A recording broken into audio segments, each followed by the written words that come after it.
Hey cuties, what's up? We are back to more reactions after dark, and we are of course going to be watching young woman self-exit with gun longer than arms in mayor's house. 2 years later, another girl is dead, obviously by rotten mango. Now let's see if there's some implications with that sentence. To say gun longer than arms is basically just saying it wasn't self-exit, right? It's implying that the gun was so large that someone could not self-exit with gun, and thus it had to be I want to say frame job, but I don't think that's correct here. You know, it was framed as a self-exit when it was clearly not that. It was do we have to beat around the bush with words still on YouTube? I mean, obviously she's using self-exit in the thing, but it's been a minute. I don't know if there's like how long it takes before you can just say whatever you want to say, but I just end up saying the words eventually anyways. Yeah, somebody got rid of her is what this is implying, rather than actual self-exit. I'm guessing a second person ends up in kind of like the same kind of situation, and maybe the mayor's getting away with it. I have no clue who we're talking about here at all, or anything about this case, but yeah, I figured I would do this Rotten Mango at the start of the week, because I think it's been a while, right, since we've done Rotten Mango, possibly.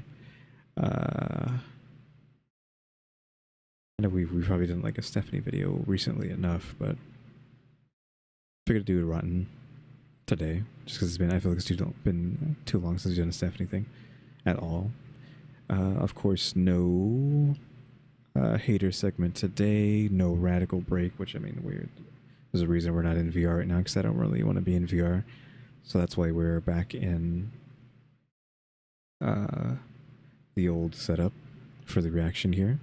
And I think we can just get into it. I think there's something else I wanted to say, but I don't remember what it was going to be. Question mark. Yeah, I think we should just get in there. Bada bing, bada boom. 6 p.m. in Kotzebue, Alaska. It means absolutely nothing because Alaska? It means nothing in Alaska? She's just going to say because it's like depending on what time of the year it is, isn't it just pitch black for like 3 months or something? in Kotzebue, it's always either very bright or always very dark. There is, I mean, that's really not a metaphor. This is not something deeper. It's always either sunny all day long until you drive yourself crazy at night because you need to block out any light that's coming in through the window so that you can fall asleep at 11 p.m. Or you get 3 hours of sunlight the entire day and then you just live in perpetual darkness. There is no middle ground like most places. To give you a point of reference, in New York City during the summer, you get about 14 hours of sunlight. During the winter, you get closer to 10 hours of sunlight. But it is pretty standard. You know, usually during the winter, the sun sets at 5 p.m. During the summer, it's closer to 8 p.m. That's not what happens in Kotzebue. Kotzebue is above the Arctic Circle, which means the winters are almost pitch black all night, all day long. But it's in the US? Yeah, in Alaska. Oh, okay. It's actually closer. Well, I mean, Alaska is over in Canada, so technically, I'm assuming she's about to say it's closer to Canada. To Russia than it is to Anchorage, Alaska. Okay, no, she's saying closer to Russia, but yeah, I mean, it's next to Canada, right? If you look on the map, like Alaska's nowhere near America. It's very interesting. Now, the area north of the Arctic Circle is probably only about 4%. Well, nowhere near the United States. Technically, it's all North America. Of the Earth's entire surface. And all you really need to know is that if you live above the Arctic Circle, things like daytime, nighttime, it doesn't mean anything. During the wintertime, it feels like Kotzebue has some sort of dread countdown that starts in September.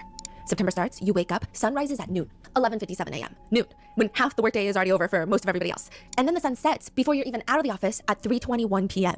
Barely 3 hours and 24 minutes of actual sun. But that's not even the worst of it. Each day of early December, shave off another 5 to 7 minutes of daylight. In Kotzebue, the shortest day of the year is December 21st. Sun rises just right around 1 p.m. and sets at 2:39 p.m.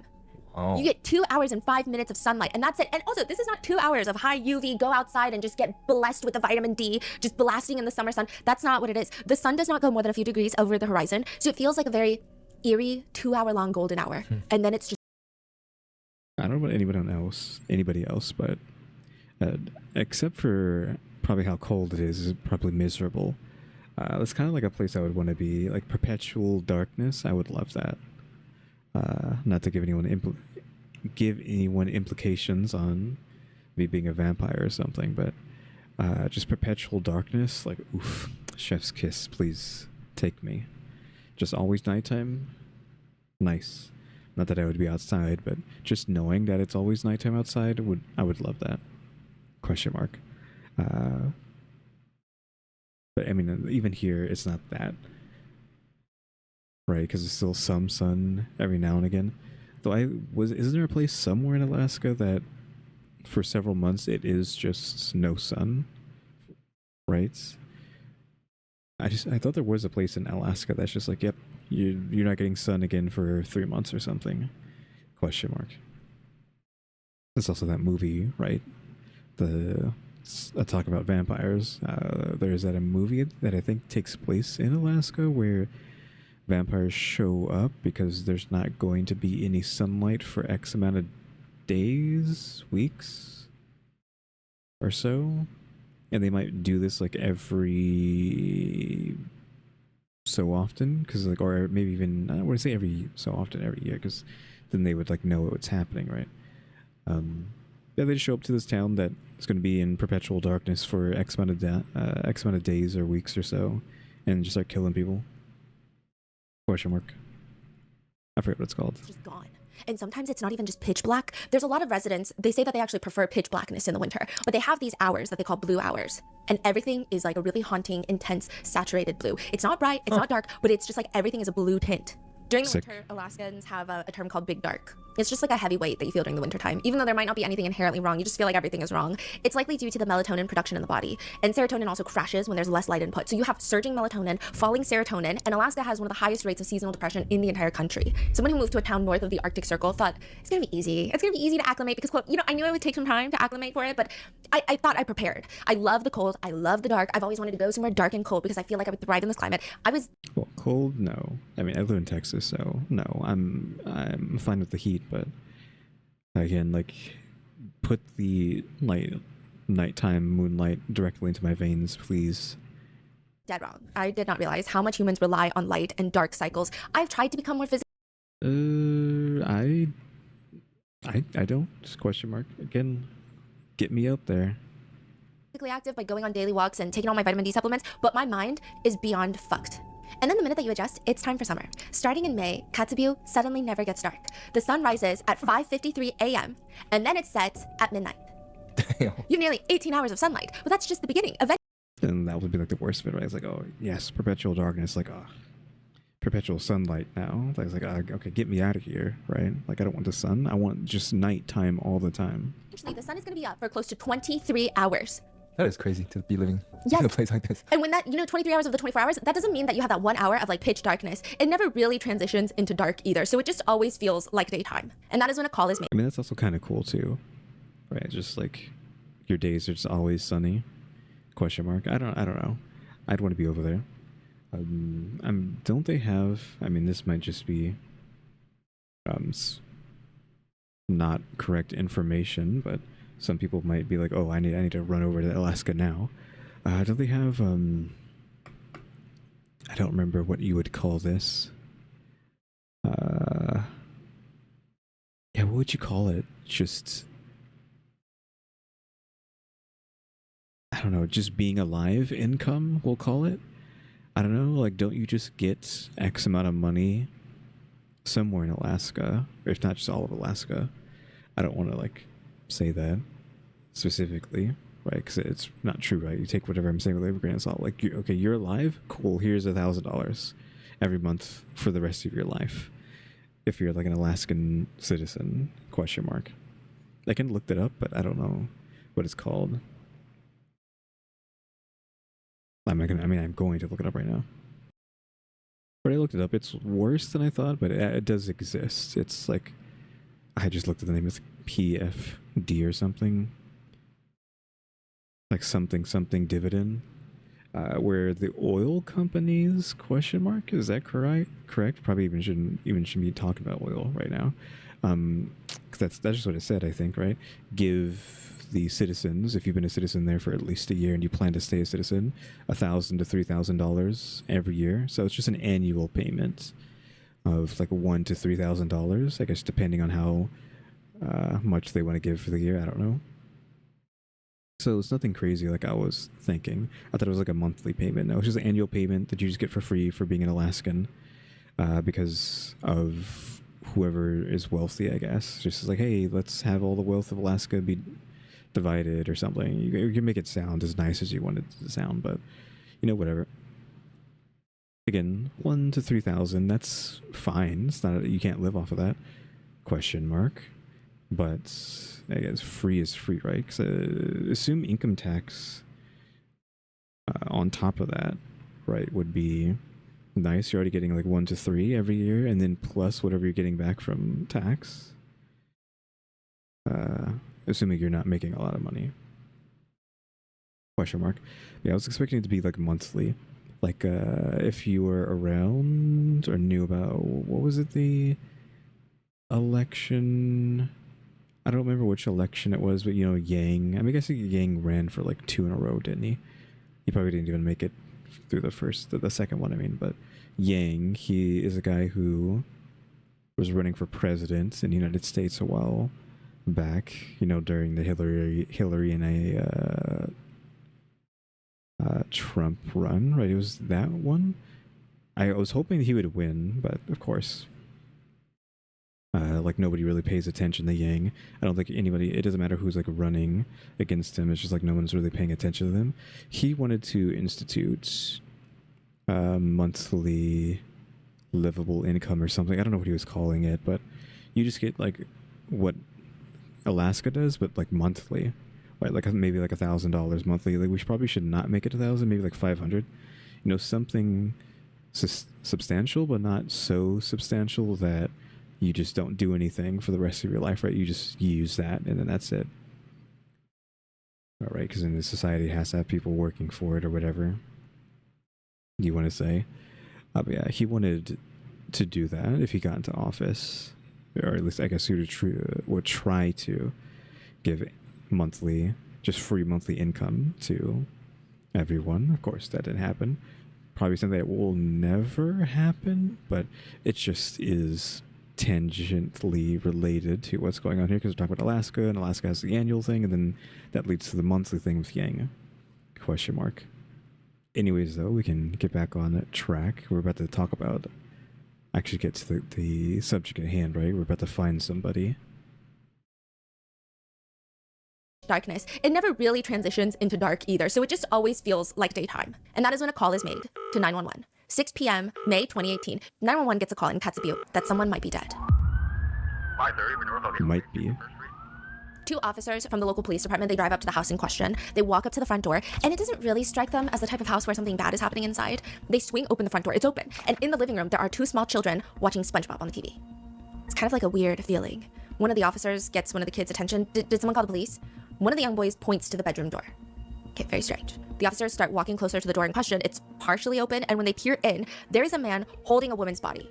This man is coated in blood. His clothes are soaked in blood. His arms, his pants, any part of this man named Anthony that the police can see, there is blood coating Anthony. And the woman that he's holding is this...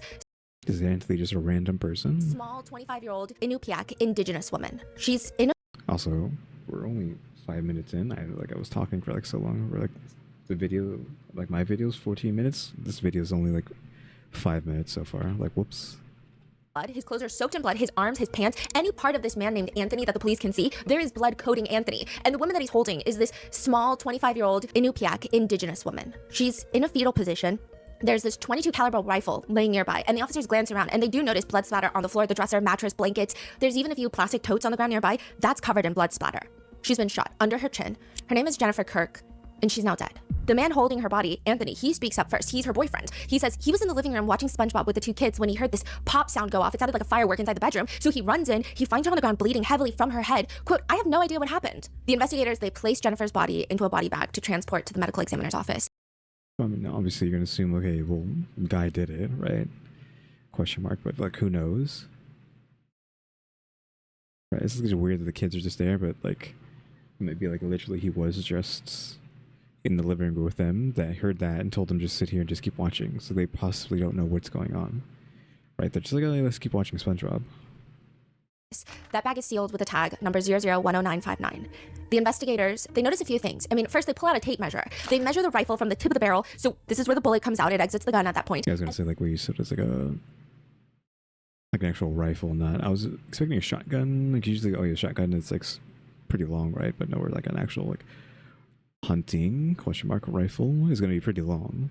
And it's going to be pretty hard to get into that position, which is why I was saying the implication of the title of this video implies that this wasn't a self-exit, it was a murder, question mark.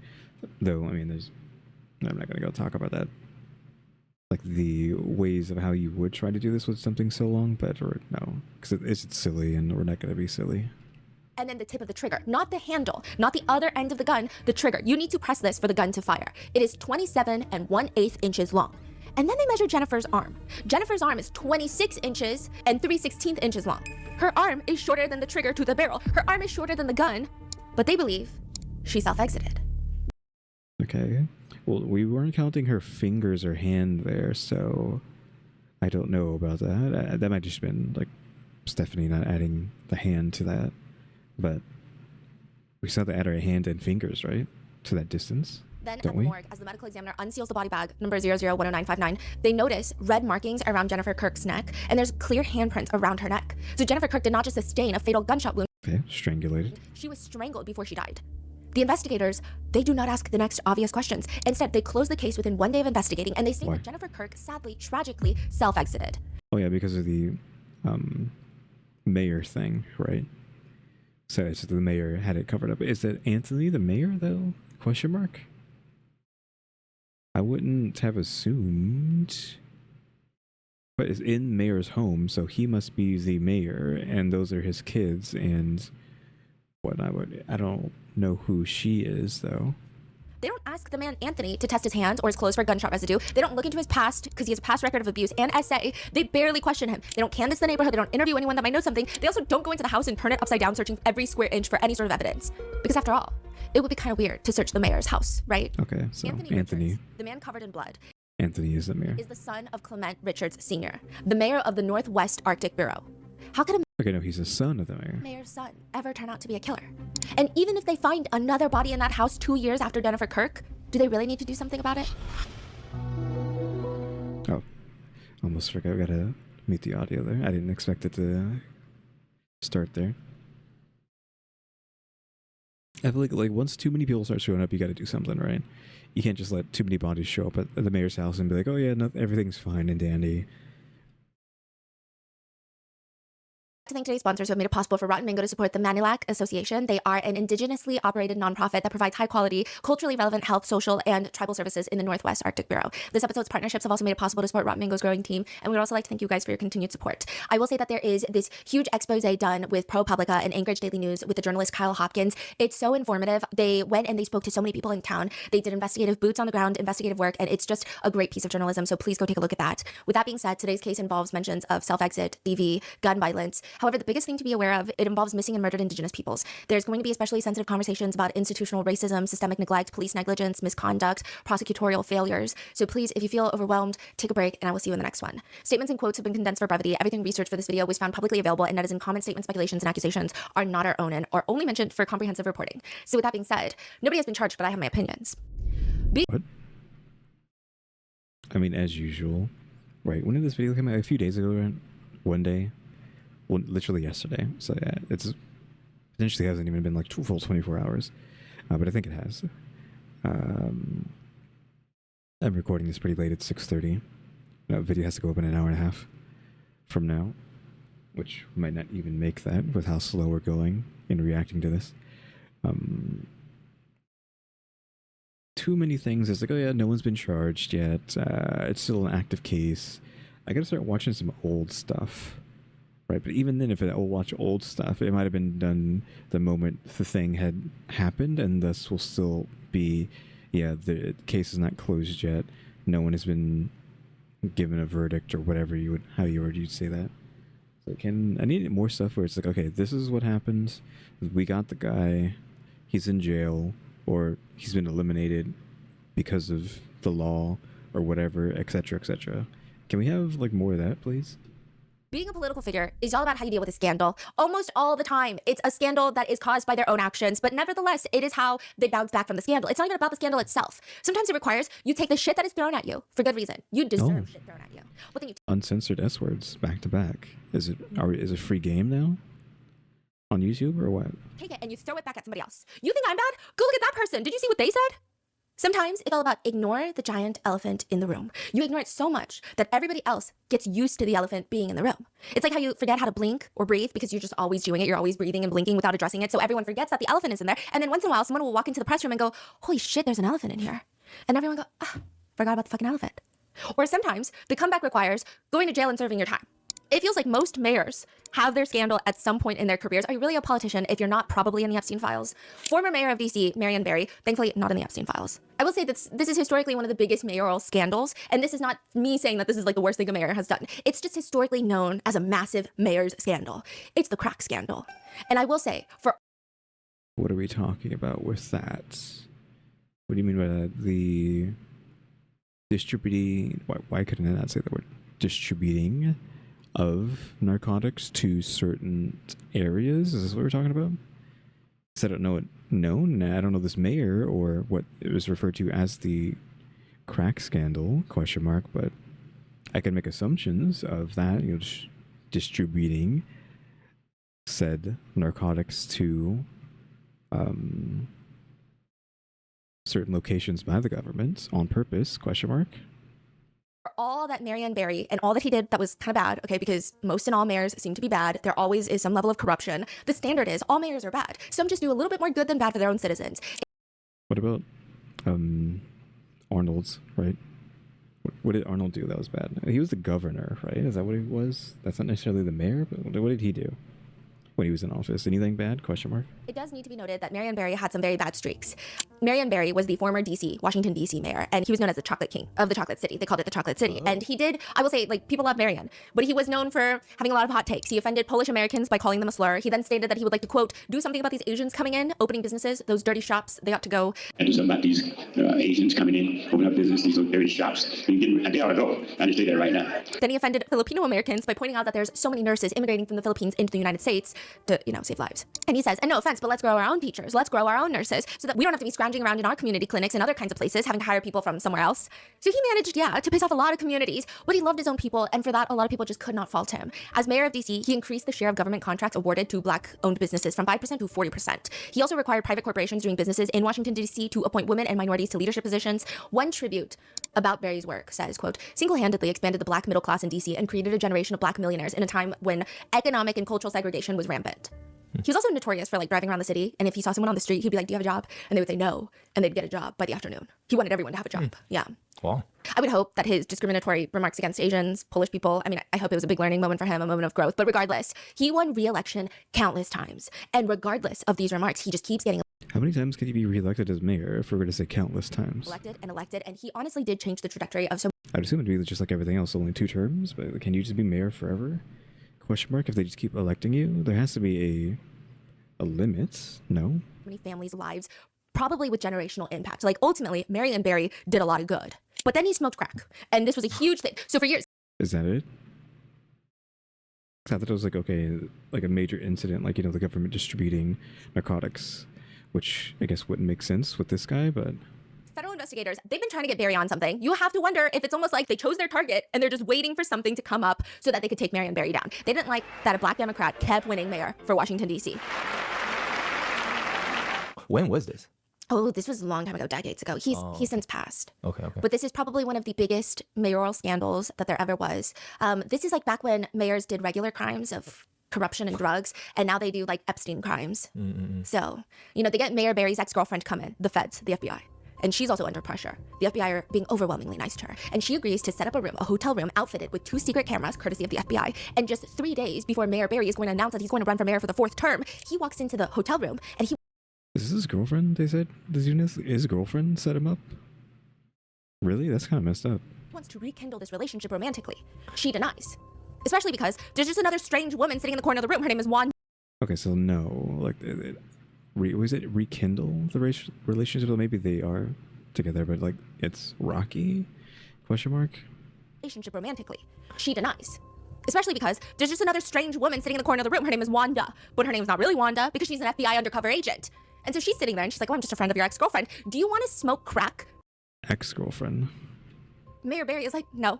She then asks him again, are you sure you don't want to smoke crack? He's like, no, I don't want to smoke crack. And then Is it like literally just asking that? Because I feel that's such a setup, right? I feel like you would have your, you know, be looking behind you constantly as someone in a position of power, and if someone just straight up asks you, hey, do you want to do narcotic with me?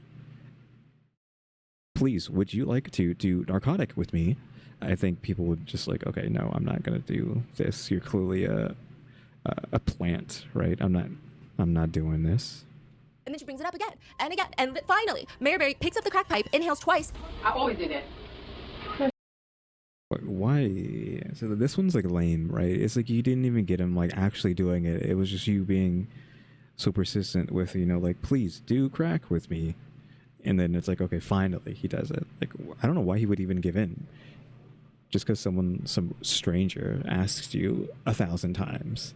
You just give in. Like, did he? I wonder if he even actually smoked it. If it was just like a, not formality, just, you know, humoring her to like, hey, here, look, I'm doing it. Now leave me alone, right? But he's not actually smoking it. You know, you just pretend to smoke.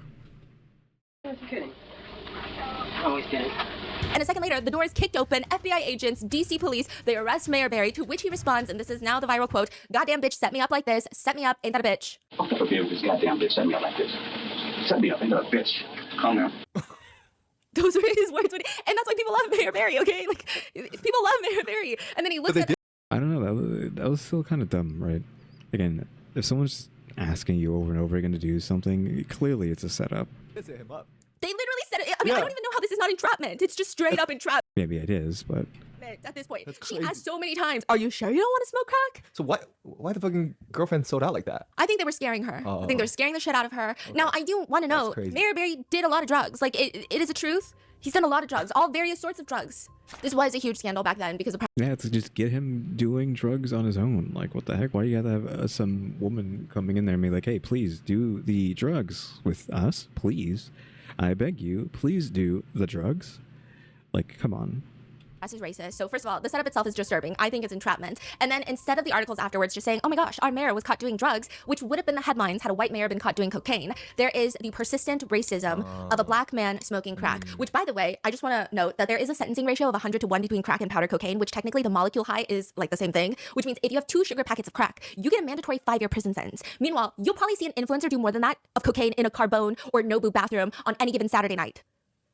So in order to get a mandatory 5-year sentence for cocaine, you need to have over a pound of cocaine. Perhaps the more cleanly, morally indisputable act is that he tried to rekindle his relationship with his ex in the hotel room while he's married, and his wife did support him through the entire trial. So anyway, he goes to jail for 6. Okay, so he had a wife. So he was kind of trying to do something. But you could just got him. Can you just get him on adultery? Hello? He was already trying to commit adultery. He was literally engaging in a crime, question marks. I think adultery is technically a crime. I mean, like, depending on where you're at, I think. So he was already trying to commit adultery, and yet you still had the lady entrapping it with crack, question mark. It's like, hello? Also, again, I guess we're just allowed to say anything unless she just, like, forgot to censor this video. It doesn't look like she's in trouble. I don't see like age restriction down there, so I guess it's just free game to say whatever you want after a certain point. Because then when you're looking at the monetization on your videos, they just say, hey, if you say these words after certain amounts, like when you're monetizing, and you have to tell them what's in the video. You can't just upload the video. You have to say, hey, this video has sensitive topics, or it has this kind of language, or this. There's a huge list. In the language section, you can say like, oh, these words are fine, these words are fine. But I think once you get higher up, it's like, okay, now it's not fine. It's like, okay, now your video is going to be questionable, or if not like unmonetizable if you're using these words. But I'm guessing a lot of this is just free game. No. Months in federal prison, and once he's released, he runs for mayor again, and he wins. He's back. Yeah, he just wins anyways. Question mark. Again, like I was saying when I got off track there, they could have just got him for freaking adultery. Not that adultery is that crazy. As crazy as smoking, crack cocaine, but like, come on. Yeah, he's back. He's back? Yeah. Wow. He has since passed, but yeah, he was back. This is like a crazy comeback for Wow. Mayor. This is, I mean, a lot of political consultants, they study Mayor Barry. All right, strong men coming on. Strong men getting stronger. Wow. So people actually like the fact that he was like, the bitch set me up. Yeah, they love that he was very real about it. And they also love the fact that he was dealing with addiction because I think a lot of people could relate to it. And again, it's like, wouldn't you rather your mayor be doing drugs than committing crimes against women and children? Because nowadays it seems like every other mayor is at risk of being found in the files or being accused of SA. But even that would be more... She's setting something up here. Than a Okay, no, situation it's- that Mayor Clement Richards Sr. finds himself in. So it's this guy, right? Not the son. It just happens. What did he? So are we saying like the father, the actual mayor, did this, and then the son had to be the one to find the body? Question mark. Like the son is a like the son's in on it? Question mark. Or did the son do it, and the mayor, being his dad, is covering it up? Monday morning, police are called to the mayor's house. You know how this goes. You've heard it before. A woman, Inuapag, found in the house, dead, strangulation marks. Boyfriend is the mayor's son. You already know the story from May of 2018 when the son had no intention of setting. It's hot outside. The sun is up. Jennifer Kirk is found dead at the foot of the bed. But this is not that Monday morning. This is March 9th, 2020. It's 8:32 a.m. The sun hasn't even gotten up. It won't rise until 9:30 a.m. The temperature is 13 degrees below zero. And the police find another body. 30 years old, Inuapag, beaten, strangulation marks around her neck, and her name Same is thing. Susanna Norton, but everybody calls her Susu. So another strangulation. She shares the same birthday as Jennifer Kirk, August 21st, and both of them are found dead in the mayor's house. Same birthday. That's weird. And in the beginning, who are those two kids watching TV? So the son's kids with Jennifer Not- Kirk. Oh, that's Jennifer Kirk's Yes. kids? Mm-hmm. Okay, so that was their mom. So the mom's dead. How old are they? They're described to be juveniles. Oh. The term op book is not like Juveniles? You mean what, teenagers? Question mark? Watching SpongeBob? I mean, there's nothing wrong with that, right? I mean, people still watching SpongeBob as adults right now. It's just, they clearly said SpongeBob, right? Unless that was just first show and we don't actually know what was happening with that, right? They just picked a random show. When was this? Probably like before 2020, because I think she just said like the new one was 2020, was it not? And this was 2 years. It should have been 2 years afterwards. So 2018 question mark is when the first case happens. Question, because obviously, like, depending on when this was, like, a bunch of juveniles will be watching like Dragon Ball Z or something. a new term. It's been around for a while. It's a research book for the opponent, the opposition in a political race. So what you do when you're trying to run for mayor or any elected office where there is a lot of money funneled into the campaigns, you hire 2 to 3 specialists. They're called researchers, and you pay them anywhere between $20,000 to $80,000 to do a full workup of the inside and outside of your opposition. The researchers will go and dig through archived old news, reports, voting records, campaign finance filings, social media posts. An op book researcher says, I was hired because they saw the opposition as a threat. My job was to try and kill him. I mean, not literally, but you know what I'm saying, right? Let's say you do find some dirt on the opposition. What do they do then? Well, they study it for the debates, but there's I feel like we're talking about mudslinging and, well, I think like tangentially mudslinging. And I feel like these stupid little like political ads that show up sometimes that are just mudslinging the entire time. It's like, okay, well, then you're just a mudslinger, so why do I even want to like listen to this? Like, if you can't actually say anything about what you're doing, all you can say is like, oh, look how terrible this person is, and look at this and that. I was like, okay, you're making it really hard to like care about what you are supposed to be doing when all you're doing is mudslinging. been this long-standing tradition, it seems, that the researchers will share that material with a journalist on the condition of no fingerprints. The journalist gets to break a story with inside sources. The campaign recycles the published story into attack ads, debate talking points, and while the candidate acts like, I found out through the news just like everybody else, and they act just as outraged as all the other citizens, you can sometimes tell by the release timing if this is from an op book. In mayoral races, if one candidate consistently has bad information coming out on the day of press releases or big gatherings and rallies, it could just be very well released from the other party, which is why it's important, usually big campaigns, if they only have the budget to do one op book, they do a self-op. Oh. Researchers, make a notebook on you, the candidate, because you know the other party's going to do it. You need good counterpoints. You need to make sure that you're not taken off guard. I mean, it takes a lot to run for mayor, or really any elected office beyond that, and that's why people like to play dirty. Some wealthy candidates have also been known to hire every political consultant in the market, not to use all of their services at once, but to prevent the opponents from accessing them. It's kind of like when wealthy people, they get a divorce and they put all the best family attorneys in the city on a retainer so that their partner can't use them. It's kind of like that. It takes a lot to win the race to be mayor, but it really depends what you get out of it, depending on the mayor system. So some cities have what's called a strong mayor system. New York, Chicago, Houston. Mayor gets to appoint the heads of departments. They help draft and propose budgets. They have a lot of executive power. Then you have a weak mayor system where you're pretty much just like chairing the council meetings and cutting ribbons. Like you don't really have any independent executive authority. You're just there. Sure. So there's more money in the strong one. Is Yes. that what you mean? And it's very strange. So there are some major cities where the mayor only gets paid like $100,000. And then there will be a city in Florida with 1,000 residents and the mayor is getting paid $250,000. Now the Northwest Arctic Bureau in Alaska, that's a strong mayor system. The charter for it explicitly states the executive power in the bureau is vested in the mayor. The bureau mayor, as the chief administrative officer, is responsible for all proper administration of all bureau affairs. That gives Mayor Clement Richards a whole lot of power. A lot of power. Enough power that he is going to be in charge of a $60 million construction contract. And there's going to be allegations that he's blackmailed into this contract because there is a video of him that exists with an underage girl. Is that a rumor? It's a rumor. Now, 1 month after Mayor Clement is elected into office, a police officer knocks on his door. I mean, technically, this is a very uncomfortable situation for the police officer to be in, but he's got a job to do. The officer was called by Jennifer Kirk, a 22-year-old. So this is when she's 22. She passes away at 25. She reports that she was punched in the face by someone who lives in this very house, the mayor's son. So the report reads from the perspective of the officer. I asked Jennifer how Anthony assaulted her, and she stated that they were having intercourse, and he tried to have anal intercourse. And when she told him no, Jennifer then stated that Anthony punched her in the back 3 times, causing pain, and punched her in the right eye twice, causing pain, swelling, and a bloodshot eye. Jennifer said Anthony also grabbed her right arm, leaving bruises just above her wrist. Obviously, the officer has to investigate. He walks up to the mayor's front door, and he knocks again. And then Mayor Richards, Mayor Clement, he opens the door, and he smells drunk, or at least according to the report, quote, appeared extremely intoxicated. And then the mayor just aggressively starts asking, how can I help you? How can I help you? How can I help you? Doesn't give the officer a chance to respond. He asks, how can I help you 3 times and then slams the door shut. It's like very odd behavior. This is 1 month. Is he allowed to do that? Like, are you allowed to be like, just say that over and over again, close the door and that's it? I guess they don't have a warrant to get inside, question mark. You can't really do anything, maybe? Though, this was the report to show up there, so I don't know. 1 month after he becomes mayor. What is the officer supposed to do? Knock again? He doesn't. Instead, he just moves on. And so does everybody else. Until 3 years later, Jennifer Kirk is found dead inside that house. And there are clear markings of strangulation. She was shot with a gun that is longer than her entire arm. And it's ruled a self-exit. And the police and the mayor, they move on to the next big case. Wow. So instead of answering questions about what happened in his own house, what his son could have been involved in, the mayor is out there on a podium involved in another case, answering questions about Ashley Johnson-Barr. Ashley Johnson-Barr is the girl in purple. There's a lot that you have to know about the whole area of Kotzebue.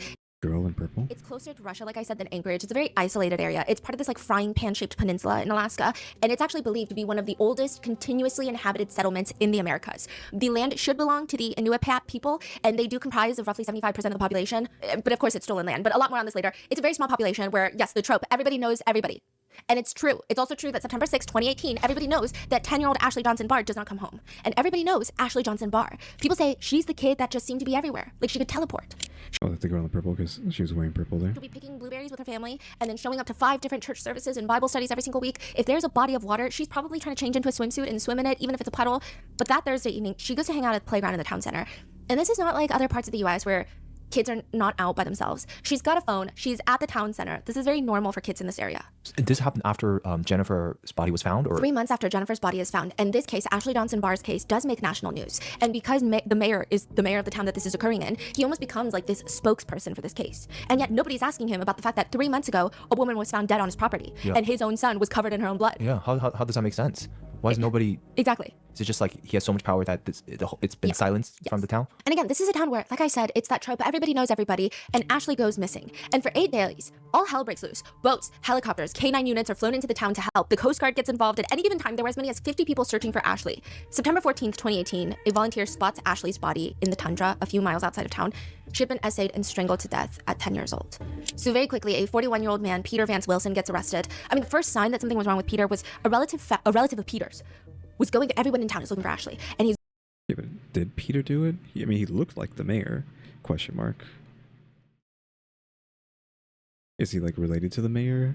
Or I thought we were going to say like the mayor had done this. Also, I wasn't expecting someone so young. Like when she said like a child was involved, I was like, oh, okay, maybe they're like slightly older, but no, like this like actual child. Like Jesus Christ.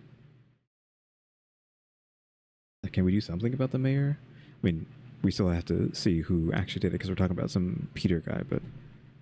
He's going through Peter's coat. I don't know if he was hanging the coat up or if it was just like sprawled out on the couch, so he's picking it up. And he notices something heavy in the pocket. He reaches in and it's Ashley's phone. Okay, now DNA... Was it planted in Peter's pocket? Hold on, go back. Say that again. Everyone in town is looking for Ashley. And he's going through Peter's coat. I don't know if he was hanging the coat up or if it was just like sprawled. Going through Peter's coat implies that a phone could be planted inside Peter's coat. Right? I'm not going to assume that's what's happening here, but if we're trying to say like the mayor did this, then you could just easily plant something in the guy's coat, right? You're shuffling through his coat, just pull out a phone, like you have her phone for some reason, because the mayor gave it to you because the mayor had it, and then you plant it inside his jacket. It's like, oh my god, look, I found her phone. You're going to jail for the rest of your life. So you're framing you for it. Sprawled out on the couch, so he's picking it up, and he notices something heavy in the pocket. He reaches in, and it's Ashley's phone. Okay, now DNA testing also showed that he was the one that kidnapped Ashley, essayed her, and then strangled her with her own pants. He also eventually confessed. But the infuriating part about all of this is that all these people start coming forward, and they keep saying, we knew that Peter had problems, and we tried to tell everybody that Peter had problems. 2 female relatives stated that Peter had repeatedly, throughout their entire childhoods, essayed them, and he never got in trouble. He started essaying his relatives when he was 12 years old. Family members describe as many as 40 different accounts of essay from Peter, and they tried... I guess another guy is just a bad guy. Tried to tell people, and nobody was listening to anybody. Like the police isn't doing anything? Yeah, nobody's doing anything. They just...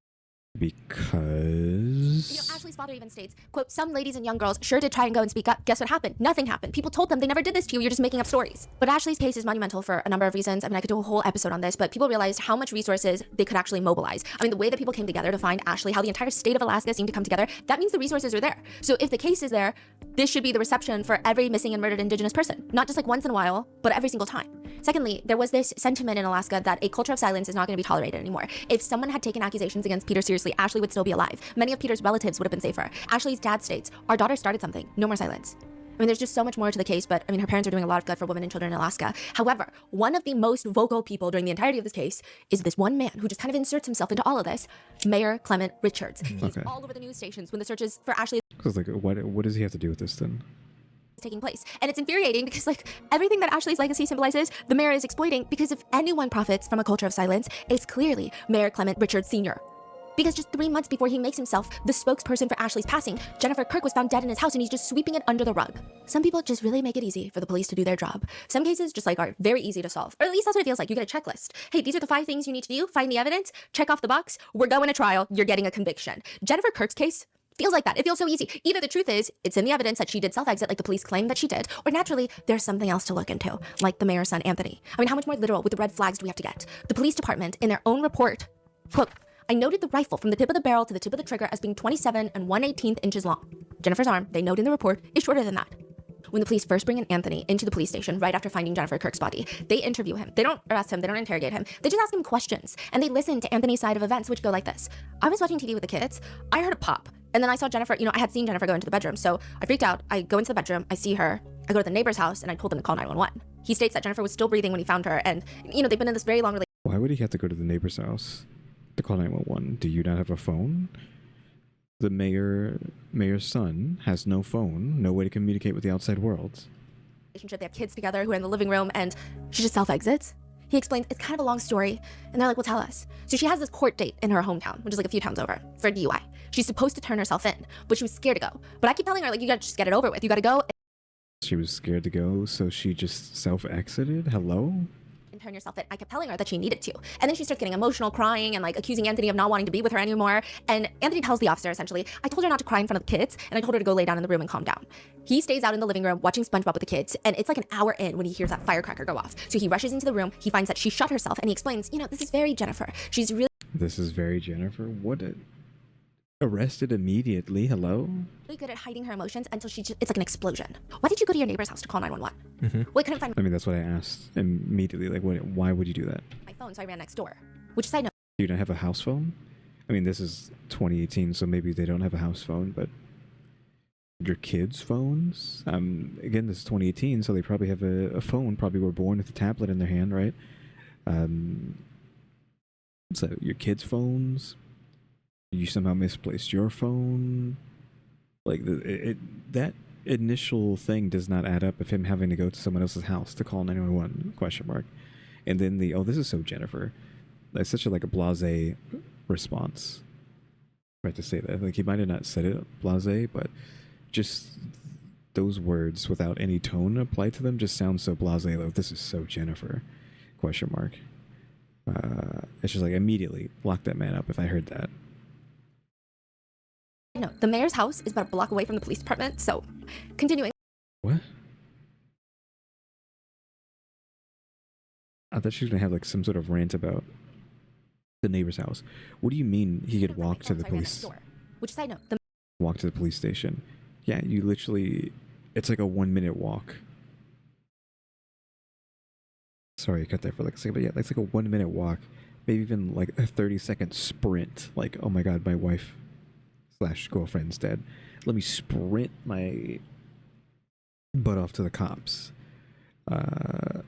If I can't find my phone or any way to communicate with the cops when I live a block away, like, why are you, like, hello? I mean, calling them would be faster still, but I don't know what we do. I feel like maybe sprinting to the cops sounds crazy, even though it is just like a 30-second sprint away, if that. But still, I don't know. It's just like ludicrous, stacks of ludicrous on top of each other. With like, oh, I don't know where my phone is. Let me go to my neighbors. The cops live down the street. She self-exited because she has a freaking DUI out, and like we're arguing. This is so stupid. The mayor's house is about a block away from the police department, so continuing on.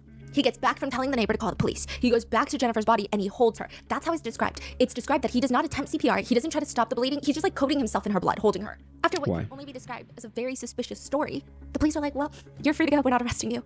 Right when he leaves, the investigators get a call from the Emmy's office and they advise the police that not only does Jennifer's body have a fatal bullet wound, but there are signs of strangulation on her neck, like handprints. She was strangled before she died. And this police department is not big at all, which, by the way, that's another thing that I have a personal gripe about this. Yeah, like the house seemed pretty similar to the police station, right? Not that I could tell that much from it. Like, I don't know what exactly the police department was there, but yeah, the house seems pretty similar sized, right? Okay, so we tried to FOIA request this case a long time ago, and a team member on the RM team kept trying to get in touch with the police department. And we do FOIA requests all around different states and different towns, different cities, different police departments. And some police departments, each one operates differently, and each one feels like a whole new learning process of like how to get a FOIA request. This is a small, tiny little police department, and it took suspiciously long to get a response from them, like in a way that it didn't make any sense, in my opinion. I mean, is she like small? Like, isn't that a reason why? Morgan & Morgan this time around. Is there like a link down here? Yeah. forthepeople.com/rotten is what the ad is today. forthepeople.com/rotten. And of course, we just skipped through that ad. So this entire tiny little police department, they probably know everybody, and they know that a month after Clement is elected into office, so a few years ago, an officer got called out to the mayor's house by Jennifer Kirk because she reported that Anthony had assaulted her, and now she's dead a few years later. All they have to do is a little bit of due diligence. And if you're already pulling up his profile, you can also clearly see that September 2017, Jennifer called 911 again. She's actually still at the mayor's house. She waits for the officers to arrive. She's standing out in the driveway. She's crying, and she tells the responding officer, Anthony just choked her. He strangled her. And she's explaining like she had gotten into town. She wanted to see Anthony. So right from the airport, she goes to the mayor's house. Both of them start drinking, and Jennifer just wants to go back to her hotel, and she even offers Anthony, do you want to come back to my hotel with me? But Anthony does not want her to go back to her hotel. In fact, he doesn't even want her to go, and the fact that she even offered for both of them to go is seemingly so offensive and such a heinous thing for Jennifer to do that Anthony starts verbally screaming at her. And then he slams her down onto the bedroom floor, sits on top of Jennifer, putting his entire body weight on top of her. So he's not only preventing her from getting up, he's full on suffocating her. Jennifer states that she just kept trying to struggle with Anthony to get up, and he only does because she starts pinching him really, really hard. He gets up, and I assume it felt like they were both cooling down because Jennifer sits on the bed,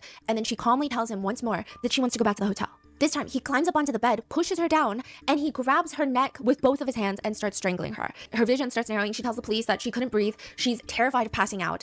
And the report reads, Jennifer eventually was able to get away from Anthony, and during this struggle to do so, she sustained a visible laceration from the top right side of her head. The officers go to investigate, and guess what? Anthony is on probation. He's drunk when they go to talk to him. He's drunk. He's violating state law by violently abusing Jennifer, so he's arrested for breaking probation.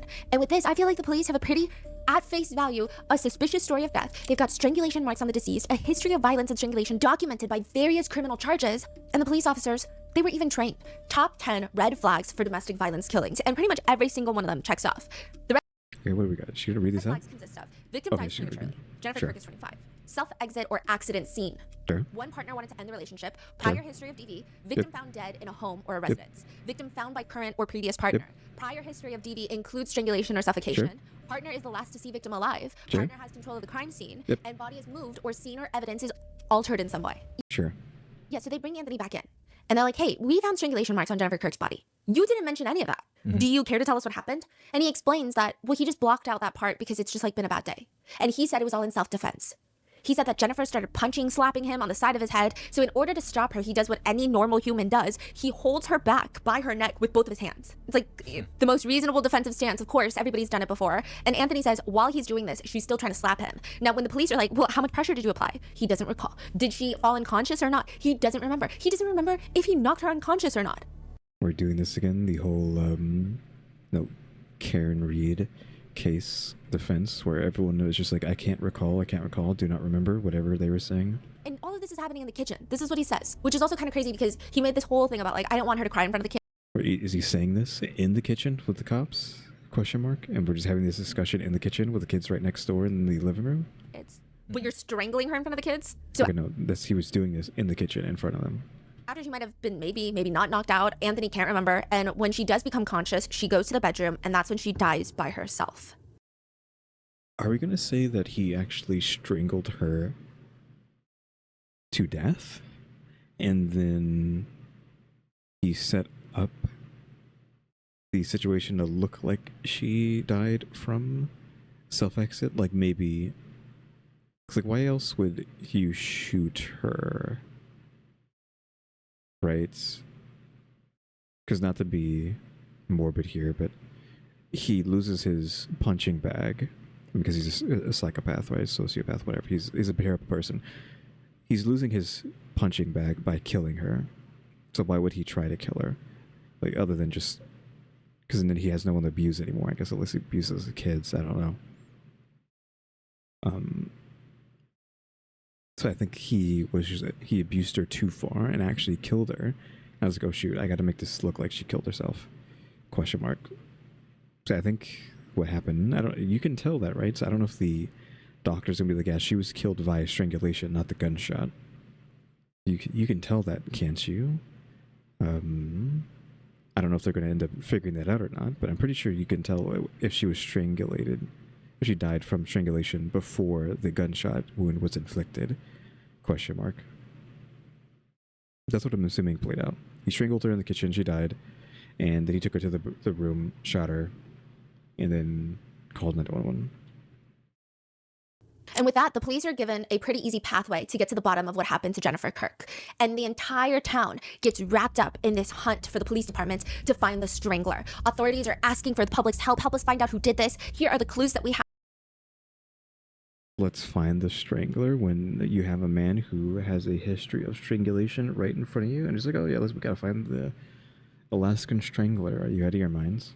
They're putting out like pictures. One investigator states the police department suspects foul play and is pursuing all investigative leads. And they start putting up photos of the suspect in question. Tipsters are calling in. Volunteers are raising thousands of dollars. I mean, this news is all over the area. The strangler needs to be brought in and there needs to be justice. And they do catch him. They catch the strangler. They drag him to court. But it's not for Jennifer's death. It's not for the death of Jennifer Kirk. All of this police investigative efforts is for a husky. So around the same time that Jennifer Kirk is found dead, the city... I mean, him just at the same time, right? Fire department's pet husky is also found dead. They close Jennifer's case and they do like a citywide hunt for the strangler. For the husky? Yes, and like don't get me wrong, I think that person needs to be punished for sure, but nothing for Jennifer. You think it's like a cover-up? It's like a... It seems like priorities. They don't care for Jennifer Kirk. In fact, you think they don't care or they're hiding something, right? Like they don't care is like, okay, I'm not going to do more investigation. Hiding is someone is covering up for someone. I don't know if they're that smart. Really? Yeah. Everyone in town thought it was weird. Everyone in town thought Jennifer Kirk's death is weird. Correct. They don't care to make statements and make it make sense. They don't care to address it. It's just like, well, what are you going to do about it? That's the feeling that I get. It's I so don't blatant. understand. It doesn't feel like a cover up of like, ooh, a diversion. Don't pay attention to this. Pay attention to this. It doesn't feel like that. So why it is there no genuinely feels- investigation? If Because the mayor controls the police department. This is Yeah. a really small town. Yeah. And they don't care to investigate. so even the police who made the report rolled the gun is longer than the arm. Yes. That means he also suspected some kind of foul play. Yeah, but he doesn't care. Or he was told not to Yeah. look. And he doesn't care enough to go against Right. the status quo. Or alleged, right? Yeah, the saying of like, I'm not paid enough for this, something like that. That's our personal opinion of just the limited information that we have, right? In terms of the husky and the search for the strangler, I don't think it's some sort of, ooh, diversion, don't let the community members. Right. It doesn't seem like that. Right, It seems right, like the community knows and the mayor's like, what are you going to do about it? Okay, That's but, the feeling. But Jennifer's case, Yes. someone said, do not Yes. continue. It's unclear if someone said do not continue or the lead investigator got bonked on the head with a coconut and decided to close the case. You know, we don't know what happened behind closed doors. Legally speaking, that would be bad to say. Okay. You can come to your own personal conclusions about that, but all we know is that within one investigative day, the case is closed and it's deemed a self-exit. Whether the mayor said shut it down, whether the investigative lead said, wow, I did my due diligence of fucking 8 hours and I think that this is a self-exit, it's hard to say. What is the statute of limitations in Alaska? Right. What about Jennifer's families? They think something is weird. They just want more investigations. They absolutely do not believe that she would self-exit.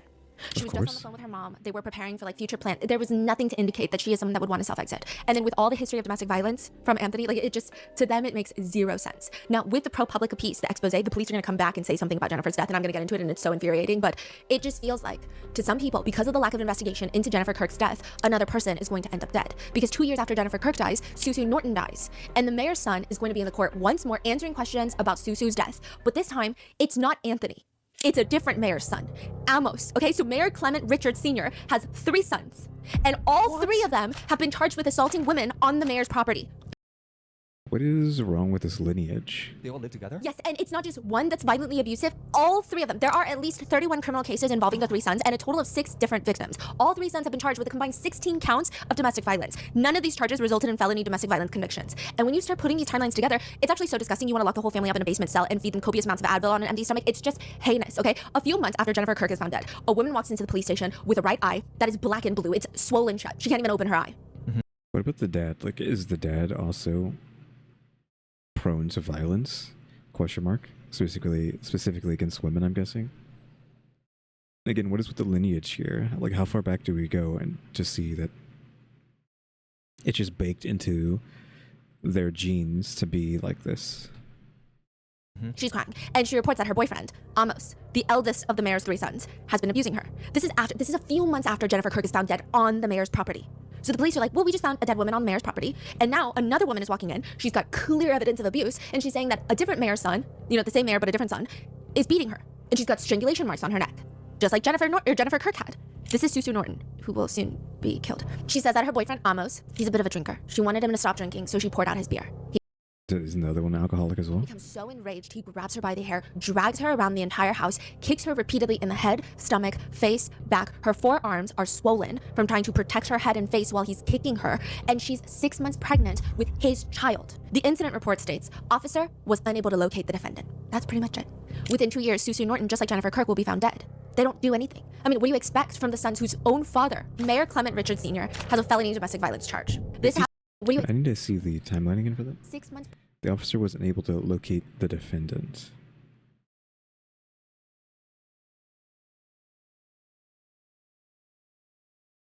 Because the defendant is kicking, so it could not locate the guy. What does it even mean? Request an arrest warrant be issued. And that's it? Just didn't do anything about it? Now, she was 6 months pregnant, assuming the baby didn't take any damage. Pregnant with his child. The incident report states, officer was unable to locate the defendant. That's pretty much it. Within 2 years, Susu Norton. Okay, within 2 years. So yeah, she probably had the child, so child's like not that old, and now the mom's gone as well. I think that happened in 2018 as well. It's just like back to back to back to back things happening in 2018. Just like Jennifer Kirk will be found dead. They don't do anything. I mean, what do you expect from the sons whose own father, Mayor Clement Richards Sr., has a felony domestic violence charge? Is he still out? Is he still the mayor? Is he still out and about? What's going on? He tried to run for re-election. He did not get re-elected in 2018. And then in 2022, Susu Norton's body is found in the mayor's house. And he's still out there. Kyle from ProPublica tried to go talk to him. And he's like, no comment. He won't make any comments. Nothing. This is so bizarre. What is going on? Now, this happens when the mom, Annette, so this is Clement Richards. This is like the ex-first lady of the town, I guess, right? But Annette is pregnant with their 3rd son, Anthony. So they have 3 sons. Anthony is, you know, Jennifer Kirk's ex-boyfriend. She's pregnant. And by this point, they already have 2 sons. She's 8 months pregnant. And Clement Richards, in a fit of anger, beats her, kicks her in the stomach repeatedly until she starts profusely bleeding from her private areas. The police are called to the house. Clement and his wife Annette are just sitting in the living room. She's bleeding, and the officer concludes that Clement had been dragging Annette around by her hair, kicked her in the stomach with boots on, and then punched her in several other parts of her body. The very next I feel like I want to read this. So this is Clement Richards did unlawful and recklessly cause physical injury to Annette Richards by means of a dangerous instrument by kicking her on the stomach area with a boot. All of which is a Class C felony offense, being contrary to and in violation of this and against the peace and dignity of the state of Alaska.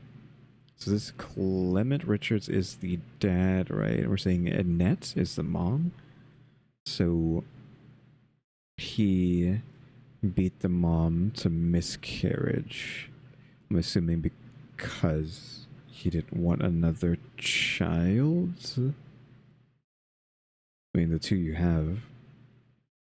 Well, they have 3 sons. Like 2, 3 you already have are horrendous, right? Potentially horrendous.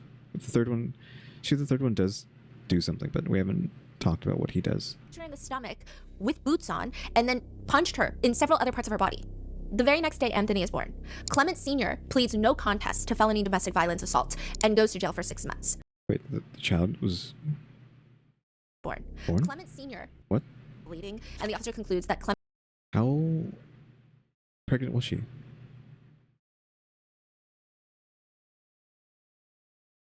I'm so confused on what just happened. had been dragging Annette around by her hair, kicked her in the stomach with boots on, and then punched her in several other parts of her body. The very next day, Anthony is born. Okay, so born. But okay, so this is in the past because Anthony is one of the sons, like the main bad son. The third son, Anthony. So Anthony was born like right after Hamig's mom like brutally assaulted. Potentially, I don't know if this would have caused Anthony any sort of I guess brain damage, what we say, though, to come out that way. But you assume the other kids didn't have the same treatment, so, and they still turned out abusive. I think it's just in Clement's genes, I want to say, to be like this. Clement Sr. pleads no contest to felony domestic violence assault and goes to jail for 6 months. Here's the mind-boggling part. You remember the whole op book that political candidates get on their opposition? Mm-hmm. Former Mayor Clement Richards has a domestic violence charge, this charge that is publicly available to see. It's a matter of public record before he's elected to become mayor. Meaning when he runs for mayor, none of his opponents, nobody in the area, nobody in the media mentions or brings up the fact that he nearly killed his wife and child. Nobody. Because they don't do their homework? Either they don't do their homework, or it's like what a lot of people are saying, enough is enough, this culture of silence is over with. I see. He becomes vice mayor, he's on the city council, he held political office from 1999 to 2018. I feel like that's longer than some of you guys have been alive. Wow. With this charge. And his wife, Annette, she starts working for the Alaskan state troopers, working with prosecutors in the local area that later become judges. These judges then later oversee her son's domestic violence cases. Which, side note, when Clement Richards was mayor, there was this huge scandal. So aside from Jennifer Kirk dying inside of his house, while he holds public office, there's this huge construction bid. It's a construction project, $60 million. He's the mayor in a mayor-strong system, and he gets to have, like, he's aggressively pushing for this no-bid contract to be awarded to a local company called Remote Solutions. They're gonna get a $60 million contract to construct the school, the highway, like, this is what they need. The school district still has to vote on it. So does the borough assembly, but he's like going to each person and he's like, you gotta vote yes, it's gotta go to Remote Solutions. Mayor Clement is using all of his power to swing the votes in his favor. They've got 3 special bureau assembly meetings. These were a huge scandal too. So one of them is like randomly held in Seattle, so they have to fly everybody out to Seattle and they spend like over $100,000 of taxpayer money. It's like, why do you have it in Seattle? It just seemed like a vacation. But then out of nowhere, allegedly, Clement Richards is like, wait, never mind, I take it all back. I don't want Remote Solutions to be the bid for this contract. Out of nowhere. All of this feels kind of par for the course, like some political corruption going to Seattle, but it doesn't feel that bad, right? But like, why did he suddenly change his mind? Well, Clement Richards fires his chief of staff for the borough, Eugene. And Eugene files a complaint to the police department. And he states that he was fired because he knew information that the mayor does not want to get out. Apparently, this is what he alleges. The mayor was drunk, driving a borough vehicle, this is like a city car, with a young underage girl in the car. He almost hits another car on the road, and that other driver that almost got hit, his name is Chris, he starts allegedly recording this incident on his phone that depicts the mayor driving drunk in a borough vehicle with a girl that appears to be underage. Chris then goes and shows it to a bunch of people, who then notifies Eugene, the chief of staff. So Eugene is like, oh my God, there's this video. He says, quote, I told our mayor that he needs to go talk to Chris about the situation. Clement notified me that Chris agreed to delete the video and told Clement not to do it again. Now he notices, Eugene is like noticing all these bureau meetings and Clement is like, oh, we gotta do remote solutions. We gotta do remote solutions. This is the bid for the construction work, right? Oh. And then suddenly he's like, no, it's not. We're not doing remote solutions anymore. Okay. And so Eugene is like, what the hell? And then Clement is like visibly upset. And so Eugene is like, what's wrong? Why are you upset? Eugene says, this is his claim, that Clement was told that Chris did not delete the video. And now the other parties who want this contract are telling Clement, get rid of the Baker brothers. The Baker brothers own remote solutions. Who's Baker brothers? They own remote solutions. Oh, okay. Get rid of the Baker brothers or this video goes out. So all of a sudden he said, I don't want remote solutions anymore. So basically he has like a little underground deal with Baker's brother. That's a big allegation, but you know. I mean, he really is. That's a big allegation. Who are the Baker brothers? Trying to get Baker's brother this deal for whatever. And then a competitor got their hands on Chris's video. Yes. Now they're kind of telling him we want the contract. Kill the contract, kill the deal, because we want it. Right. Now there's scandal about why is Eugene getting fired for that then? So then Eugene is like, that's messed up. He's like telling Clement Richards, no, like that's messed up. You got to do something about it. Like you cannot let this affect how you mayor this town. Then he gets fired. So then he's like, okay, well, I'm going to file a report because you wrongfully terminated me for like having a morally upstanding take. Okay. So, but I will say the other side of it, I went into too many rabbit holes, okay? But the other side of it, this is an allegation, but the other company, one of them shares a child with someone on the school board. So everybody's just trying to get the company that they get a kickback from. And I don't know if kickback should be used in like the very strict definition of contractually you get this much, but just you get some sort of indirect benefits. The driver was contacted by journalists and they say that there's no video, there's no involvement, but the whole thing was just a massive scandal, just huge. It was an even bigger scandal than what's going on inside that house. The mayor's 3 sons, Amos, he has multiple charges against him. He's the eldest, for victimizing and abusing his girlfriend and the mother of his children, Susanna Norton, while she's pregnant. He's violently assaulting her, just like his dad violently assaulted his mom while she was pregnant. Susanna Norton's death is being investigated right now, and I would say Amos would be, in most people's opinion, suspect number 1. And then you have the second son, Clement Jr. One complaint filed against Clement Jr. reads that a redacted victim called 911 to report that Clement Jr., the mayor's second son, was assaulting her inside the mayor's house. This is Clement Jr.'s girlfriend, and she says, like, I don't understand how, like, it just constant bad eggs, right? I guess, I mean, they learned from their dad, right? Like, the dad was probably doing this to the mom the entire time throughout their childhood, possibly even to them, but we haven't heard any, like, abuse to them, just to women, right? So we don't know if they were abused as well, which also reinforced them using it, right? But no, he probably did it in front of them their entire life to the mom. It's like, okay, this is how you're supposed to act. So then they just go out and do the same thing to their significant others for their entire lives as well. And then because their dad's the mayor, they can kind of get away with murder, it seems, unfortunately. That she was trying to leave the house. Clement Jr. gets up in her face and he starts pushing her as she's walking out of the bedroom. Quote, the victim stated that when she turned around to push the defendant away from her, he began to punch her in the face. The victim said that she attempted to get away from the defendant but was unable to. He just keeps punching her until a third party, one of his friends that happens to be there, rips him off of her. The officers contact the defendant, Clement Jr., and they write that the defendant was extremely uncooperative and denied anything happened. He had at least a friend was like, hey man, you gotta stop this. Strong odor of alcohol on his breath as well as on his person, red watery eyes, and poor balance. Now, Clement Jr. pleads guilty to harassment and receives a suspended sentence, and his conviction is wiped from public record. What do you mean harassment? He, like, caved in a woman's face. What do you mean harassment? And then you have Anthony, the youngest son, Jennifer Kirk's abuser. He's got a lot of cases. Many of them are the ones that we've covered with Jennifer Kirk, her reports before her death. He also has another case against him, an essay case where the victim states to the judge that she's terrified of running into Anthony because it's a small town. Which, by the way, Superior Court Judge Paul Roteman decides that he's going to give Anthony a special chance. And by special, I just mean very uncommon. So he gives Anthony a very low bail. This bail goes from being $7,500 to $2,500. Well, like the mayor's son, right? So it goes from low to low. Like, I feel like there's no difference if they actually have a lot of money. I'm just assuming they have a lot of money because their dad's the mayor. And he explains his decision by saying that he worked with Anthony's mother and knew his father held elected office. What the fuck does that mean? The judge states, I know Mrs. Richards for when she used to work with the troopers. She has a lot of experience with these types of cases and know what these are like. Mr. Richards has been part of city council. If you're not now, I don't know if that means nothing to me. you are now. So he's been part of the local council.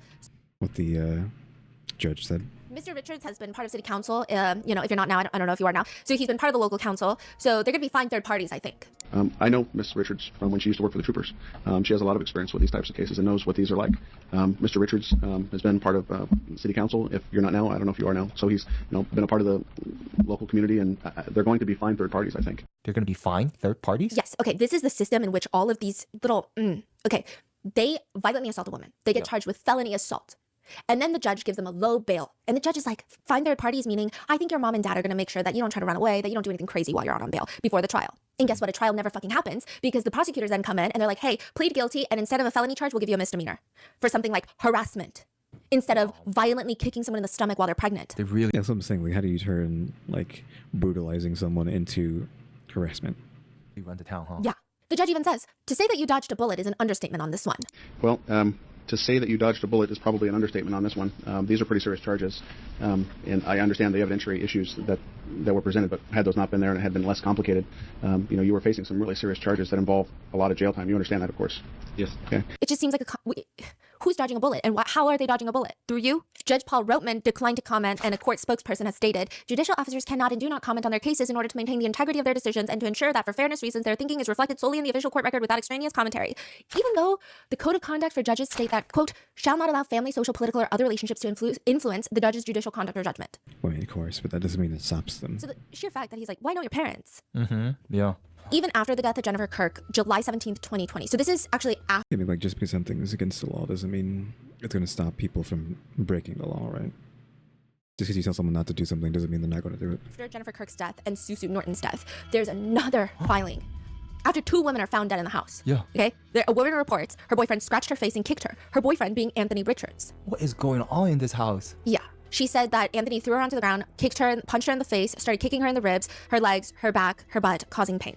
The officers actually located a third-party witness who was like, oh yeah, I saw that happen. And when they finally find Anthony, in the report it states that he starts cussing out the officers that he's not going to jail. And quote, while declaring to Anthony that he was under arrest, Anthony attempted to walk into the residence. Officer Aaron and I got a hold of him while I was trying to place handcuffs on Anthony. He grabbed my handcuff by the loop and would not let go, prompting me to pull my laser and demand that he let the handcuff go. Anthony Richards was arrested and transported to KRJ, where he remained uncooperative and refused to participate in a preliminary breath test. Okay.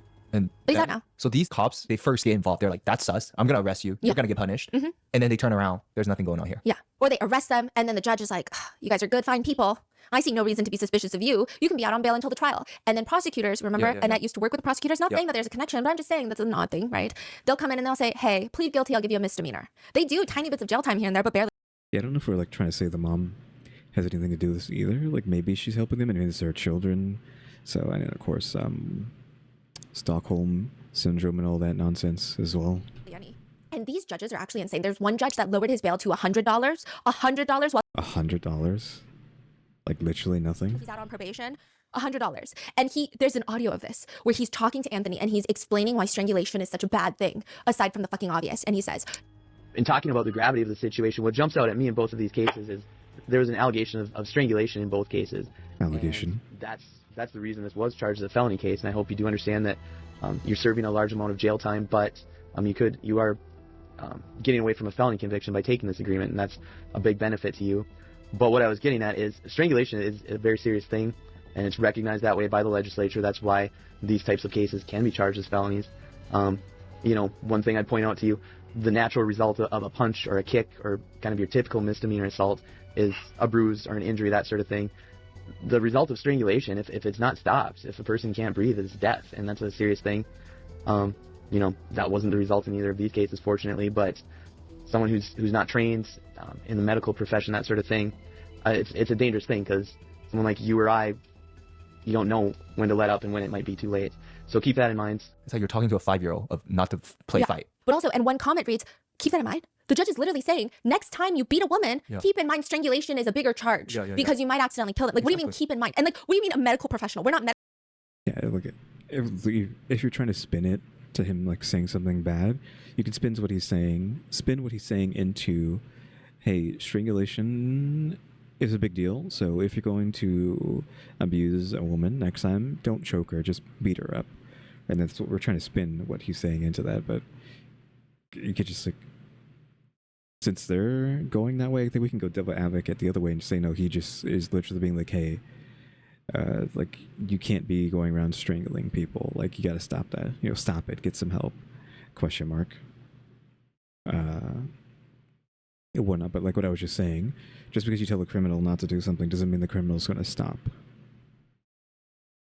medical professionals, so we can't strangle women. Which side note, I don't know if you want to take a random comment online as truth or a fraction of the truth or like a flat out lie or a hallucination. It's up to you, but it reads, I worked a summer job in that town in 2008. One of my 16-year-old coworkers was viciously jumped by one of the Richards brothers while I was there, and another ex-coworker got jumped right after I left. I tried to get the kid to go to the police, but he said their family is too powerful. Also, one of the police officers in that police department was basically f***ing every girl in the area that was between 18 to 20 years old, and I'm not exaggerating. He was openly flaunting his relationship with these teens he groomed in front of everyone, and nobody did a thing about it. I was just telling my partner how insane this place was like a week ago. This town is out of control. Yeah. Whoa. There's another nearby town, I believe in the same bureau, where ProPublica did a huge expose on them as well. But every single police officer in that small police department, not this one, but it's a town nearby, they all have domestic violence charges. Is it just because it's Alaska, so you're out in literally the middle of nowhere, so they feel like they can just get away with like a lot more than you would elsewhere? Question mark. So what are you gonna do? We're out in the middle of nowhere, out in the snow, a gajillion miles away from civilization, right? Because I would assume, like, a lot of Canada is just deadland, right? So, is there any like connections between Alaska? Like, can you have like from point A to B to C, just constant civilizations, or is it literally just like dead land of snow for miles and miles in between Alaska and any other sort of civilization between like in Canada or America? Because again, you have to go through Canada to get to America. Well, from Alaska, you have to go to Canada to then get into America. United States, I should say. Right, so are they just like that isolated? So like, we can just do whatever you want, right? Who's gonna stop us? We're out in the middle of nowhere. And actually, Alaska is one of the most dangerous states in the United States for a woman. Women are 2.5 times more likely than the national average to be killed by a man in the state of Alaska. More than 4 in 5 Indigenous women, specifically, have experienced violence in their lifetime, and Indigenous women are killed at a rate 10 times the national average. On any given day in the United States, thousands of Indigenous women and girls are listed as missing in federal databases, and no matter how large that number is, it's still not comprehensive. I think it literally just is that, like, we're out in the middle of nowhere, so we can do whatever we want. Oof. Yeah, I know I was saying at the beginning, like, oof, man, get me over there so I can be in the dark all the time. But, you know what? I don't know about that. I don't think I want to go over there. Just put me on a planet. Can we get moon bases already? I know, aren't they circling the moon right now as we speak? I think. Like, it literally take them like less than a week to fly to the moon. That's happening right now, right? I haven't really been paying attention too much though. What is this over here on Google? Google has like a special picture of meet the astronomy community. Apparently that's happening right now. I'm guessing that's probably because of the flight that's happening around the moon. I would assume, I would hope, because okay, we're gonna go on like a giga tangent right now. I would hope that colonization of the moon would happen in my lifetime, just because I'm so sick and tired of the fact that I feel like technology and medicine and just humanity has not advanced very far in a very long time. Like, sure, iPhones and like smaller and smaller tech, but it's not good enough for me, question mark. Like, sure, like the jump from the 90s to like the stuff in the 2000s, sure, but like I need cooler things. I need holograms. I need cybernetics. I need colonization of space and planets, or at least the moon, right? Something that's going to go in the history books as like cool, not cool, but like such a leap in humanity. Like, give me something, for Christ's sake, this century, question mark. Even Fountain of Youth, something, because I think I wouldn't, well, I don't want to be conspiracy theorist. I wouldn't be surprised if we do know how to live longer, if not forever, like reverse aging. If like, because time is supposed, like, if who you ask isn't real, so something else is what makes us age. So if we can like stop that, then we wouldn't die, question mark. But I'm not going to get into that nonsense. But just give me something.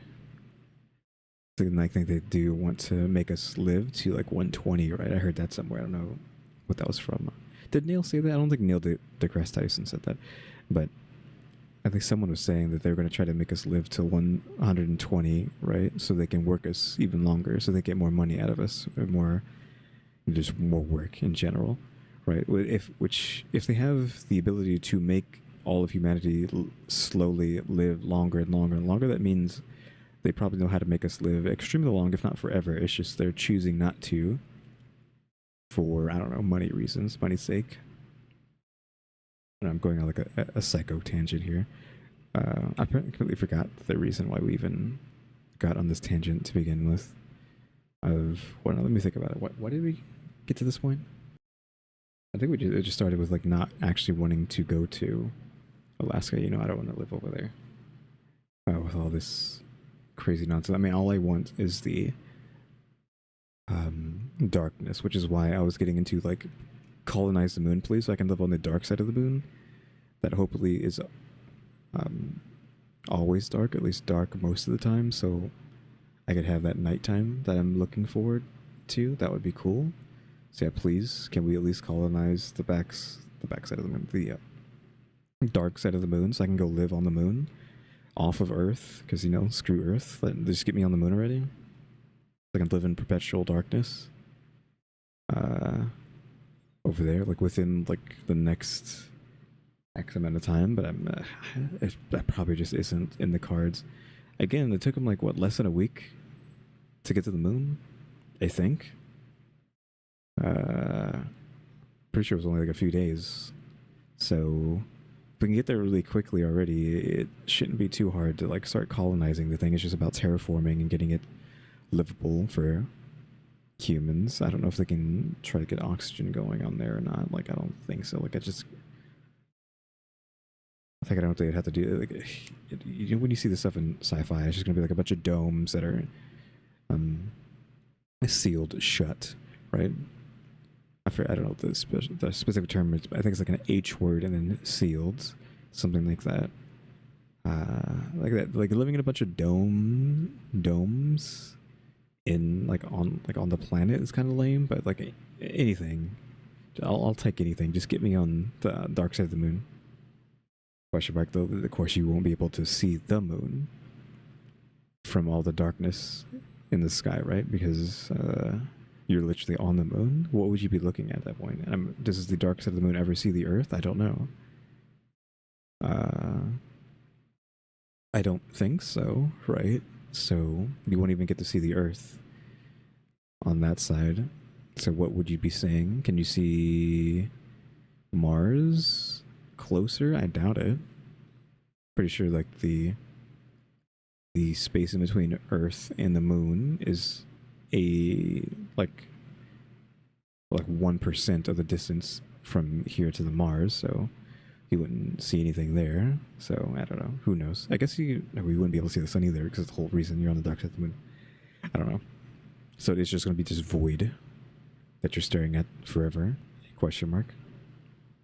Anyways, get me on the other side of the moon. Get me off Earth. Get me on the moon. Tangent over.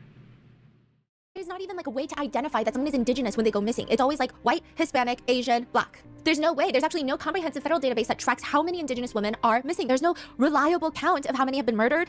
It said that when an indigenous woman disappears, she disappears 3 times.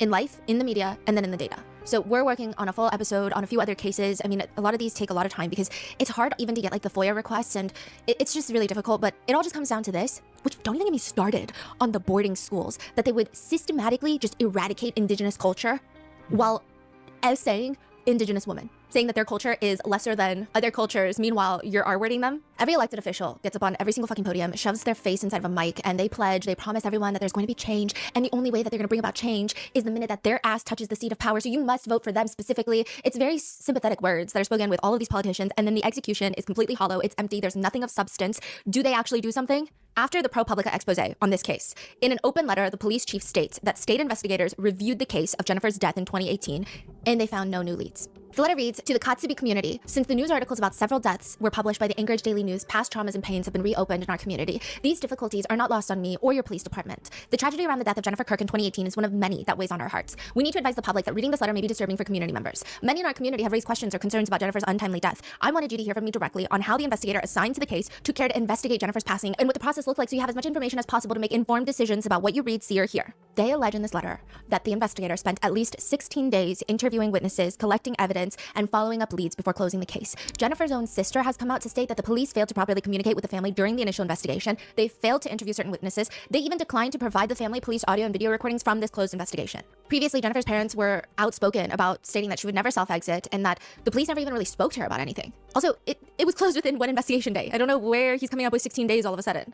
And also, if that's the case, you should prosecute Anthony for strangulation, even if you don't prosecute him for potentially being involved in something more sinister. But he admitted to strangling her before she died. They continue. The medical examiner has the ultimate authority in determining the case of death. After a thorough review of the evidence and post-mortem autopsy, the medical examiner determined that there was no evidence that Jennifer had in any way been strangled prior to her death that day. There was also no evidence that anyone other than Jennifer fired the gun that ended her life. The police wrote in their own report that What, they're just making up lies? her arm is shorter than the gun. So suddenly it's no longer shorter than the gun, and it's actually physically feasible that she could have pulled the trigger, but they don't provide any context, because I'm sure you could MacGyver the trigger in a way where if you pull something else, maybe the trigger is pulled, but they're not saying that's what happened. They're just saying, no, I'm telling you this, so you're gonna believe it. And they counter it with this. Some have expressed concern whether it would have been physically possible for Jennifer to fire the rifle. Measurements taken of both Jennifer's body and the firearm show that it was. How? Literally how? Yeah, it's just like physics. Yeah, just believe us. Believe us, This bro. is hard to hear. Something I do want to note to you, we are aware of the domestic violence history in this case and in others. I want to be clear, I strongly and vehemently condemn that. No one should ever think that it is okay to abuse another and cause harm. Those who do harm should face consequences. Okay, then persecute him for strangulation. While it is not my decision nor my department's on prosecuting or sentencing those incidents, I do want you to know that I denounce domestic violence in the strongest possible terms. And while many of you have asked about I don't know, I feel like this entire community is just all about that, so I don't know about that. I don't think it's not just the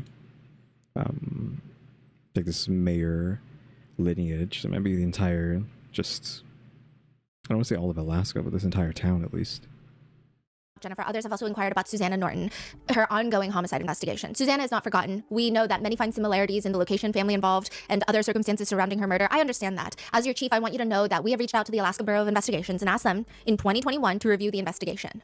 Which, side note, they kind of refuted this. They were like, we were not requested in 2021 to look into Susanna Norton's death. Okay. So they're like, actually, we were asked like later, not in 2021. So this police chief, I don't know where he's getting his numbers. Maybe I'm getting the numbers wrong, but like it just is not adding up at all in any sense of the word.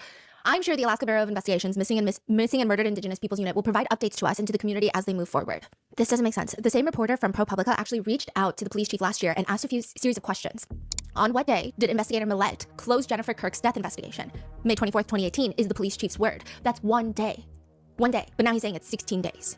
The death investigation record suggests that the case was closed before investigator Millette received the final autopsy report for Jennifer Kirk. Is that correct? And he says correct. But then in this open letter now, he's saying, well, this is up to the ME. We don't decide anything.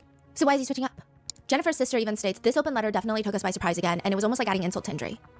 Okay, what about the investigation into Susu Norton's death? Alaskan state troopers have taken over the investigation in 2022. That's 2 years after she was found dead. They told Susu's family that they're going to send investigators into the town, and that never happened. And Susu's family would know because they live 3 houses down from the mayor.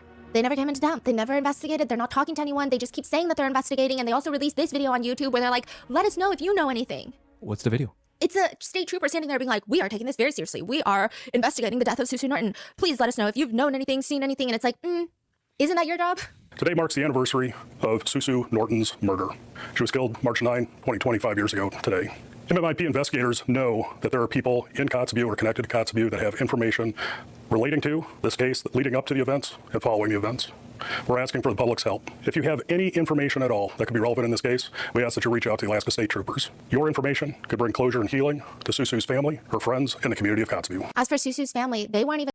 Like, did he say that we know that, like, people out there have information on this or something like that?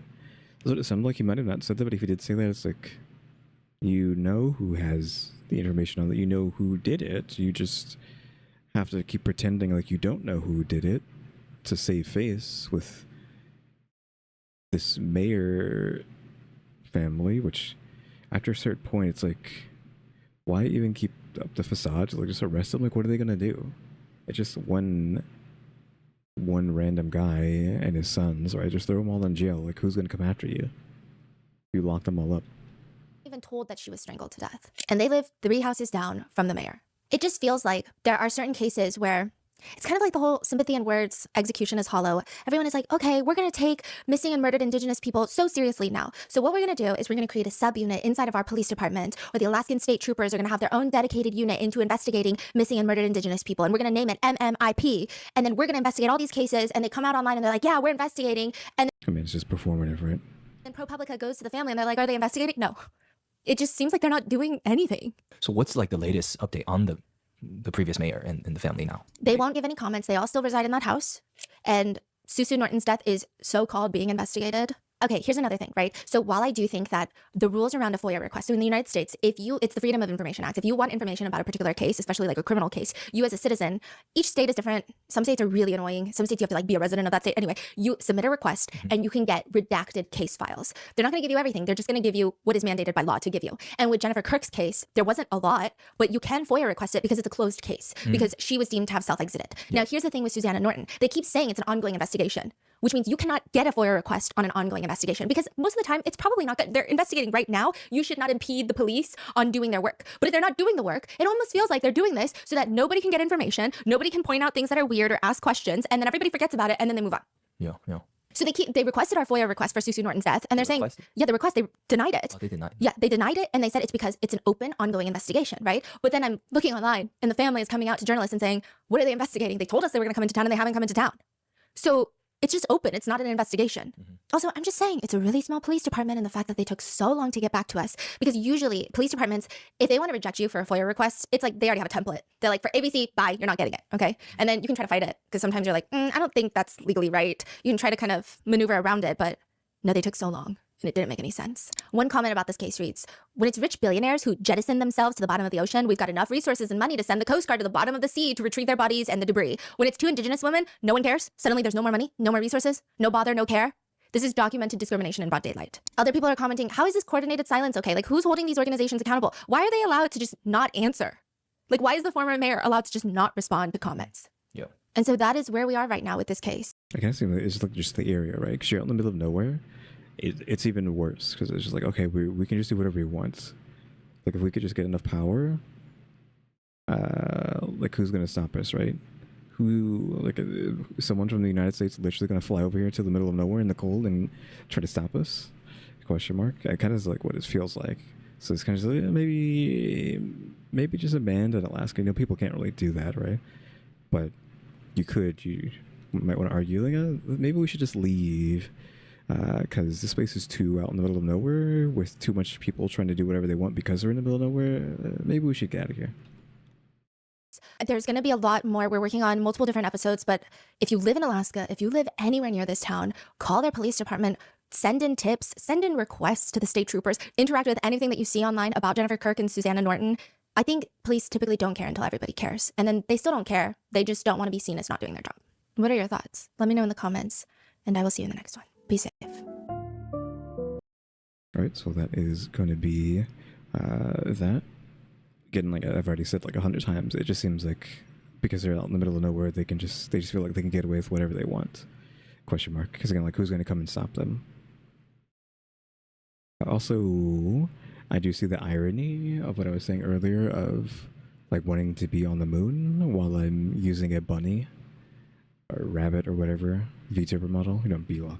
I mean, it's a B-Lock from Shangri-La Frontier, but still using something that looks like a bunny when talking about wanting to just go live on the moon, because there is like a connection between rabbits and the moon, right? Question mark. I think in Japanese, is it Japanese folklore, like bunnies live on the moon, and then Chang'e, that's Chinese folklore, right? She has a bunny with her, and she is on the moon with the bunnies too. So I think it is an Asian thing, right? For the bunnies and the moon. So I did see the irony of what I was saying earlier, just in case anyone wanted to like mention that, like somehow made that connection. I do see the irony of saying, hey, get me on the moon now, get me off the planet, get me on the moon while I'm, dressed up as a rabbit. Question mark. Speaking of dressing up as a rabbit, happy late Easter, I guess, because Easter was yesterday, right? Easter was yesterday, so happy late Easter, question mark. Also, I did have shin gold, right? So I ate some of that today. It was fine. I probably should add some meat, like maybe next time. Like if I had meat, that it might be like really, really good. Right? It might be like crazy, question mark. But yeah, that was good. I don't think I have anything else to say. We already said everything we wanted to say during this, and then of course went on like multiple tangents. I have 18 minutes to upload this video, so I probably should go and hurry up and just end the video already. Just like think about it, if there's anything else I want to say. I don't think so. Question mark? Yeah, I think we're good. I've said everything I wanted to say for today. Because for these videos, I can just like throw up whatever else I want to say for the day. That doesn't necessarily have to be about the video. It's just me ranting or just trying to have a discussion with everyone or whatnot. But yep, I think we can go ahead and end now. So yeah, Kyuuties. Thanks for watching. Remember to buy my stickers. I think about becoming a member. Subscribe if you haven't subscribed, so you can watch them and subscribe. Or send it we have it thrown now as well. And shout out to the members: EmmyStarr, RaleyDrew, and alexgkiller 880. Okay, Kyuuties. Thanks for watching. Tune into the next episode. Like, subscribe, hype. Don't forget to hype. Yeah. Again, don't forget the hype. So yeah, don't forget the hype and all that nonsense. I forgot where I'm at right now.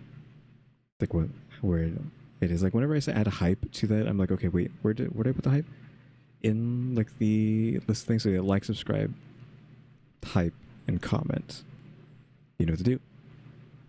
See you.